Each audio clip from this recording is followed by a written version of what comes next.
Hello everyone, आप सब कैसे हैं। मैं उम्मीद करता हूं कि बहुत अच्छे होंगे और अपनी पढ़ाई को बहुत अच्छे से कर रहे होंगे। मैं आकाश कुमार बढ़ाना आईसीटी वर्चुअल क्लासरूम में आपका बहुत बहुत स्वागत करता हूं मेरे प्यारे बच्चों। जैसा आपको पता है मेरे प्यारे बच्चों, बेसिकली हमारी आपका जो है मेरे प्यारे बच्चों, आपका 10th क्लास है हमारी। और 10th क्लास में आप लोग हमें आपका देख रहे हैं भारत एवं समकालीन विश्व, जो हमारी बुक है उसको हम लोग देख रहे थे। और उसी के अंतर्गत मेरे प्यारे बच्चों, हम लोग औद्योगिकरण का जो युग है उस पर आपका बात कर रहे थे। और औद्योगिकरण के युग में काफी कुछ हम लोग इसमें सीख पाए थे, जिससे आपने पहले इसमें सबसे पहले इसकी पहली यूनिट को अगर आप देखोगे और तो आपको समझ आएगा कैसे औद्योगिकरण का युग शुरू हुआ। ठीक है, और इससे शुरू होकर फिर आपने आगे बढ़े इसमें, और आगे बढ़कर औद्योगिक क्रांति से जो पहले चीजें हैं उनको आपने देख लिया, एक एक करके आपका बात कर ली। ठीक, उनको जानने का प्रयास किया। इनको हम देख सकते हैं। और कारखानों का जो उदय है वो कैसे हुआ, क्या कारखानों के उदय की कहानी रही, इन सबको हम लोग आपका गौर करके देखते हैं और एक एक करके हम लोग बात करें। क्लियर है? इतना ध्यान रहेगा। है तक कोई डाउट, कोई क्वेरी किसी बच्चे का? हाथ का श्रम और बास शक्ति क्या होती है?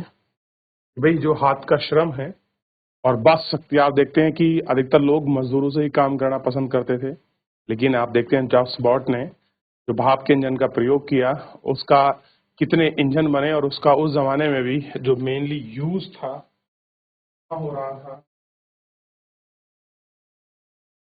देखने का प्रयास किया। क्लियर है? और देखा कि भाई जेम्स वॉट ने भाप के इंजन को किस तरीके से देखा और चलाया और करा है। इन सबको हमने देखने की बात की। मजदूरों की जिंदगी पर हमने गौर किया, उस टाइम मजदूरों की जिंदगी कैसी थी, इस तरीके से वो लोग अपना जीवन यापन कर रहे थे। इन सारी चीजों पर, इन सारी व्यवस्थाओं पर हमने देखने का, एक एक करके जानने का प्रयास किया है और उनको अच्छे से देख लिया। क्लियर है? तो इतना हम लोग इसमें देख चुके थे। अब हम थोड़ा सा इसमें आगे बढ़ रहे हैं और आगे बढ़ के हम चैप्टर की शुरुआत कर रहे हैं। थोड़ा सा ध्यान दीजिए आप सभी लोग। क्या कहा? 19वीं सदी की शुरुआत में वेतन में कुछ सुधार आए, लेकिन इस मजदूरों की हालत में बेहतरी का पता नहीं चला। औसत आंकड़ों में अलग अलग व्यवस्थाओं के बीच आने वाले फर्क और साल दर साल होने वाले उतार चढ़ाव छिपे रहे। मिसाल के तौर पर जब लंबे नेपोलियन युद्ध के दौरान कीमतें तेजी से बढ़ी तो मजदूरों की आय में वास्तविक मूल्य में भारी कमी है। अब उन्हें वेतन तो पहले जितना मिलता था, लेकिन उन्हें पहले जितनी चीजों को खरीद नहीं सकते थे। क्योंकि देखिए, चाहे आपका वेतन कितना ही हो, अगर आपका एक निश्चित वेतन है और वस्तु की कीमत ज्यादा हो गई है, तो उस वेतन में जितना आप पहले पर्याप्तांक प्राप्त कर रहे थे, अब नहीं कर पा रहे हैं, तो वो फिर चीजें आपकी पहुंच से बाहर होंगी। मान लीजिए वेतन आपका उतना ही है और वस्तु की कीमत गिर जाए, तो आपको लाभ कैसा होगा? ज्यादा आपको इसमें दिखाई दे। वो कुछ ऐसी ही घटना। मजदूरों की आमदनी भी सिर्फ वेतन दर पर ही निर्भर नहीं होती थी, रोजगार की अवधि में भी बहुत महत्वपूर्ण थी। मजदूर औसत दैनिक आय तय करती थी। उन्हें कितने दिन में काम किया है। 19वीं सदी के मध्य सबसे अच्छा हाल 10% आबादी में नितांत गरीब 1830 के दशक में आर्थिक मंदी के बेरोजगारों की संख्या में 35 से 75 मिलियन तक की स्थिति पहुंच गई। बेरोजगारी की आशंका के कारण मजदूर नई औद्योगिक से चिढ़ते थे। अब जैसे बेरोजगारी बढ़ी, अब जब नई टेक्नोलॉजी आई, तो मजदूर क्या हुए कि नई प्रौद्योगिकी से चिढ़ते थे। चिढ़ते क्यों थे? क्योंकि वो उनका रोजगार खा रही थी, वो उनसे ज्यादा उन्नत काम कर रही थी। जब उन लोगों को स्पिंजी मशीन का इस्तेमाल शुरू किया, तो हाथ से ऊन काटने और औरतों को इस तरह की मशीन पर हमला करने लगी। तो सबसे पहले स्पिंजी मशीन आई और उसने ऊन काटना शुरू किया, तो जो औरतें थी उन्होंने इस तरह से मशीन को हमला करने का इस्तेमाल करने पर वहां टकराव लंबे समय तक चलता है। जो टकराव है वो क्या हुआ, लंबे समय। 1840 के दशक के बाद शहरों में निर्माण की गति तेजी से बढ़ने लगी। लोगों के लिए नए रोजगार पैदा हुए, सड़कों को चौड़ा किया गया, नए रेलवे स्टेशन बने, रेलवे लाइन का विस्तार किया गया, सुरंगें बनी गई जिसकी निकासी और शिविर की व्यवस्था बिछाई गई, नदियों के तटस्थ बनाए गए, परिवहन उद्योग के लिए काम करने वाली संख्या 1840 के दशक में दोगुना और अगले 30 साल में फिर एक बार दोगुना हो। कैसे हो गया? 3 साल में फिर वो चीजें और भी दुगनी होती चली।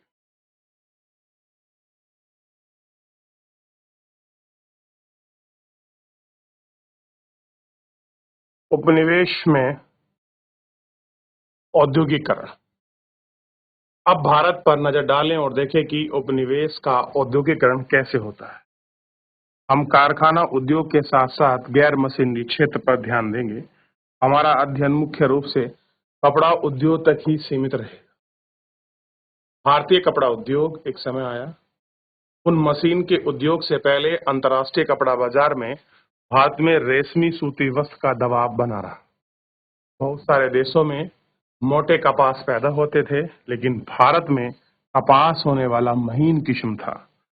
आर्मेनिया, फारसी सौदागर पंजाब से अफगानिस्तान और पूर्वी फारस और मध्य एशिया के रास्ते ये चीजें लेकर जाते थे। यहाँ के बने महीन कपड़े के थान ऊंटों की पीठ पर लाद कर पश्चिमी उत्तर सीमा की पहाड़ी दर्रों और रेगिस्तान को पार ले जाते थे।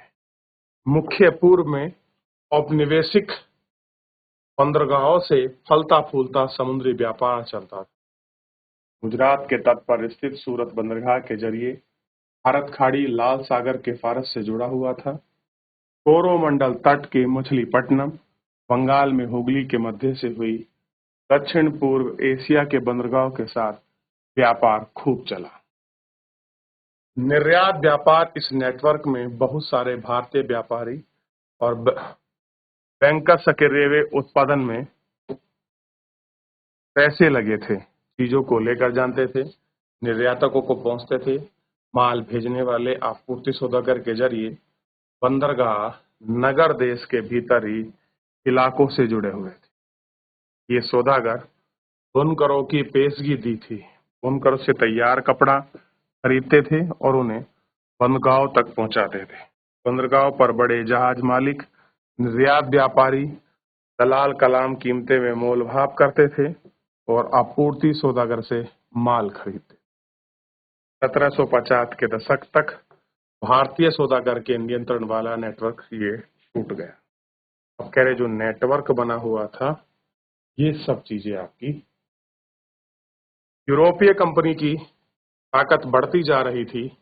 पहले उन्होंने स्थानीय दरबारों से कई तरह की रियासतें हासिल की और उसके बाद व्यापार पर इजारेदारी से अधिक प्राप्त कर लिया। उसे सूरत और हुगली दोनों पुराने बंदरगाह कमजोर पड़ गए। बंदरगाह से होने वाले निर्यात में नाटकीय कमी आई। पहले जिस पर कर्जा व्यापार चलता था वह खत्म होने लगा। धीरे धीरे स्थानीय बैंकर दिवाले हो गए। 17वीं शताब्दी के आखिर में कालों में सूरत से ही बंदरगाह से होने वाले व्यापार का मूल्य इतने करोड़ रुपए था, 1740 के दशक तक यह गिरकर केवल 30% लाख रुपए रह गया। कैसे हो गया? 30% लाख रुपए रह गया। यानी कि निरंतर जो आपका व्यापार था, इसमें निरंतर व्यापार में यह आपके गिरावट आने लग गई। कैसी थी? ये निरंतर गिरावट आने लगी। अब गिरावट है तो कुछ ना कुछ प्रभाव इसका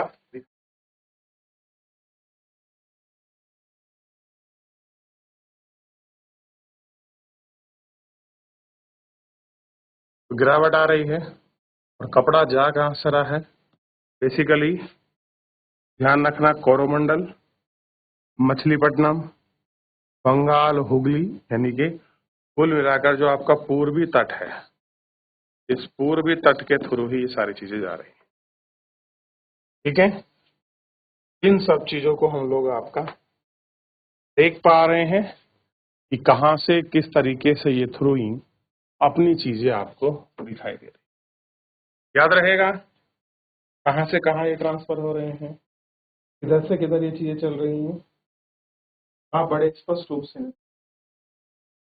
क्लियर है। सूरत में एक इंग्लिश फैक्ट्री, 17वीं शताब्दी का एक चित्र है जिस पर हम लोग इसको देख सकते हैं कि 17वीं शताब्दी में क्या स्थिति आपकी बनी रही और कैसे कुछ हम इसको गौर करके आपका देख सकते हैं। सूरत, हुगली कमजोर पड़ रहे थे। बम्बई और कलकत्ता की स्थिति सुधार रही थी, परंतु बंदरगांव के शाहजहां ने बंदरगांव का बढ़ता महत्व औपनिवेशिक सत्ता की ताकत बढ़ाती ताकत संकेत। बंदरगांव के जरिए होने वाला व्यापार यूरोपीय कंपनी के नियंत्रण में था। यूरोपीय जहाज के जरिए बहुत सारे पुराने व्यापारिक घराने ढक चुके थे। जो बचे रहने चाहते थे उनके पास यूरोपीय व्यापारी कंपनी ने नियंत्रण वाले नेटवर्क में काम करने के अलावा कोई चारा नहीं था। कैसा है कि भाई नेटवर्क के अलावा इनको सब नियंत्रण करने का कोई चारा नहीं। ठीक, ऐसा कैसे होगा, कोई चारा, कोई तरीका, किस प्रकार से उस तरह होगा।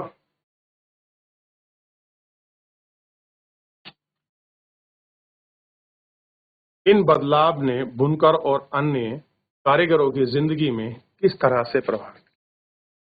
बुनकरों का उदय क्या हुआ। 1760 के दशक के बाद ईस्ट इंडिया कंपनी की सत्ता का सुदृढ़ीकरण की शुरुआत में ही भारत का कपड़ा निर्यात में गिरावट नहीं आई। ब्रिटिश कपास उद्योग भी अभी फैलना शुरू नहीं हुआ था। यूरोपीय बारीक भारतीय कपड़ों की भारी मांग थी, इसलिए कंपनी भारत से होने वाले कपड़े के निर्यात को फैलाना चाहती। जो आपका कपड़े का ट्रेड होता है, ईस्ट इंडिया कंपनी की नजर थी कि भाई उस कपड़े के ट्रेड पर अपना काम कर सके और इन सब चीजों को आपका अच्छे से देख सके और व्यापारिक कंपनियों में जो होने वाली चीजें हैं उनको आपका सुदृढ़ बना सके और व्यापारिक कंपनी को अच्छे से देख सके, कर सके। इन सब चीजों पर ये सारी चीजें हमको इसमें दिखाई दी है। क्लियर है कि कैसे वो आपका उनको सुदृढ़ करे। 1760 और 1770 के दशक में बंगाल और कर्नाटक में राजनीतिक सत्ता स्थापित करने से पहले ईस्ट इंडिया कंपनी को निर्यात के लिए लगातार सप्लाई आसानी से नहीं मिल पाती थी। बुने हुए कपड़े को हासिल करने के लिए फ्रांसीसी, डच, पुर्तगाली के साथ साथ स्थानीय व्यापार भी दौर में रहते थे। इस प्रकार बुनकर और आपूर्ति सौदागर का खूब मेल भाव करते थे और अपना सबसे ऊंची बोली लगाकर खरीदारों को बेचते थे। लंदन में भेजे गए अपने पत्र में कंपनी के ऑफिसरों की आपूर्ति और मुश्किल और ऊंचे दामों के बारे में बार बार जिक्र होता कि आपूर्ति थोड़ी दिक्कत है ऑफिसर को लेकर जो करते हैं ये लोग, और जो रेट है वो बहुत ज्यादा है। इनको लेकर पत्राचार में हमेशा इन मूल्यों पर ज्यादा फोकस या अंकन किया जाता है कि ये कितना है। लेकिन एक बार ईस्ट इंडिया कंपनी की राजनीतिक सत्ता स्थापित हो जाने के बाद कंपनी को व्यापार में एकाधिकार का दावा कर सकती थी।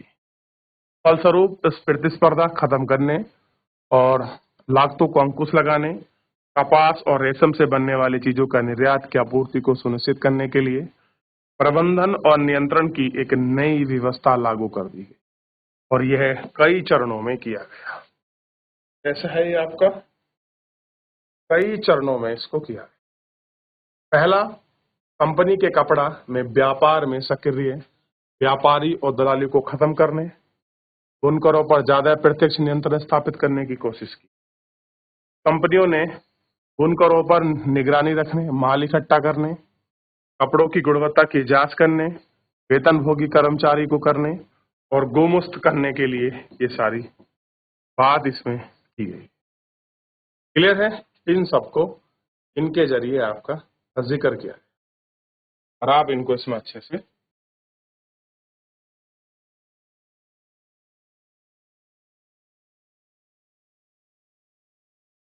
हो गया। अब देखिए थोड़ा सा आगे बढ़ जाते हैं।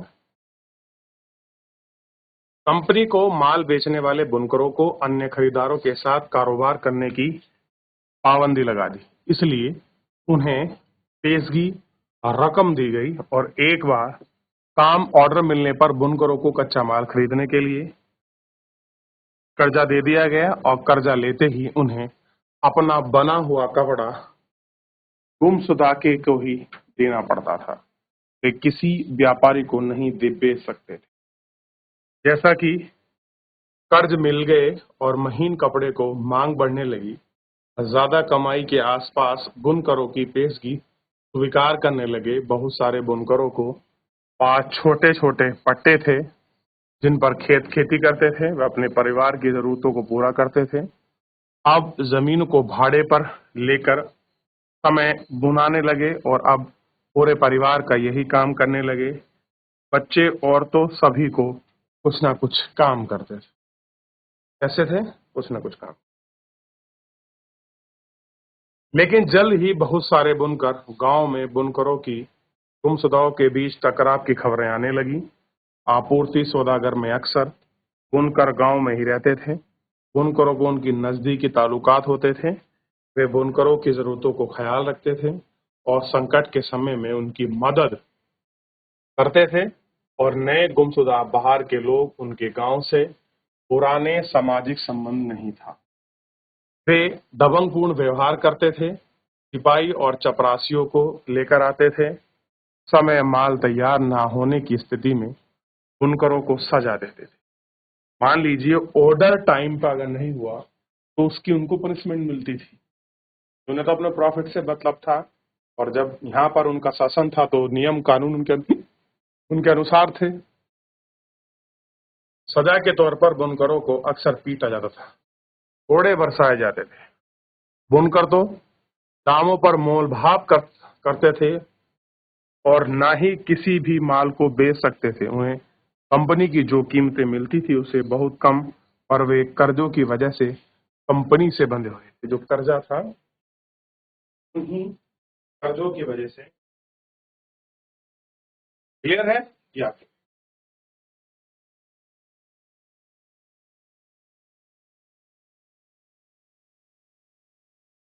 कर्नाटक और बंगाल में बहुत सारे स्थानों पर बुनकर गांव चले गए। वे अपने रिश्तेदारों के यहाँ किसी गांव में कसगरगा करने लगे। कई स्थान और कंपनी उनके ऑफिसरों का विरोध करते थे। गांव के व्यापारी के साथ मिलकर बुनकरों की बगावत कर दी गई और कुछ समय के बाद बहुत सारे बुनकर कर्ज लौटाने से इनकार करने लगे। उन्हें करगहा बंद कर दिया गया और खेतों की मजदूरी करने लगे। ठीक।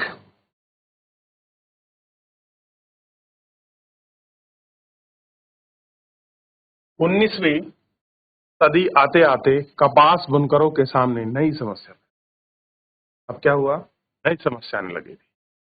भारत का मैनचेस्टर का आना। 1872 में ईस्ट इंडिया कंपनी के अफसर हेनरी पुतलो ने कहा था कि भारतीय कपड़े की मांग कभी कम नहीं हो सकती। हेनरी पुतलो ने क्या कहा? कपड़े की मांग कभी कम नहीं हो सकती, क्योंकि दुनिया में किसी और देश में इतना अच्छा माल नहीं बनता। लेकिन हम देखते हैं कि 19वीं सदी की शुरुआत में भारत के कपड़ा निर्यात में गिरावट आने लगी, जो लंबे समय तक जारी रही। 1811 और 12 में सूती माल का हिस्सा कुल 33% और 1851 में यह मात्र 3% आपका रह गया। इस स्थिति को हम लोग देखते हैं, ऐसा क्यों हुआ और उसमें क्या निहितार्थ थे, इन सब पर हम लोग देखें। तो आइए, तो फिलहाल हमने भारतीय कपड़ा बुनकर और भारतीय कपड़े की स्थिति को जानने का प्रयास किया। फिलहाल आज के लिए इतना ही। मिलेंगे नेक्स्ट लेक्चर में। धन्यवाद।